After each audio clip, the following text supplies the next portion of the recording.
अस्सलाम वालेकुम दोस्तों, आज के वीडियो में हमने एक सर्किट बनाना है जिसके ज़रिए हमने एक स्विच के ज़रिए एक बल्ब को ऑन ऑफ करना है। तो उसके लिए हमारे पास एक स्विच होना चाहिए जो कि नॉर्मली अवेलेबल होता है, आपको पिक्चर में नज़र आ रहा है।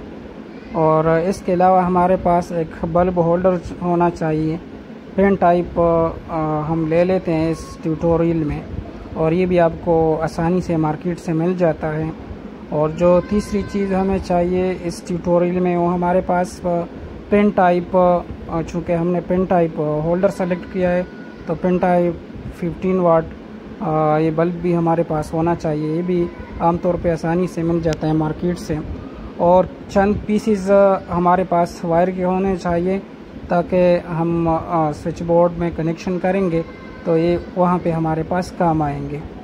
और इसके अलावा एक और चीज़ जो हमें इस ट्यूटोरियल में चाहिए वो हमारे पास एक स्विच बोर्ड होना चाहिए जिसमें प्रोविज़न हो एटलीस्ट 2 स्विचेस की, या एक होल्डर की और एक स्विच की।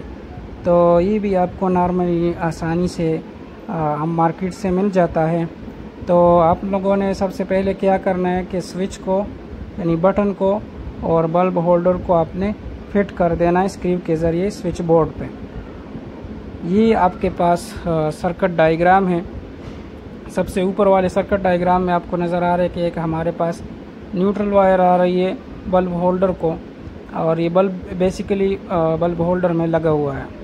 और दूसरी हमारे पास लाइव वायर है, यानी फेज़ वायर है, जो कि पहले स्विच को जाती है, फिर स्विच से होके बल्ब होल्डर के साथ कनेक्ट होती है।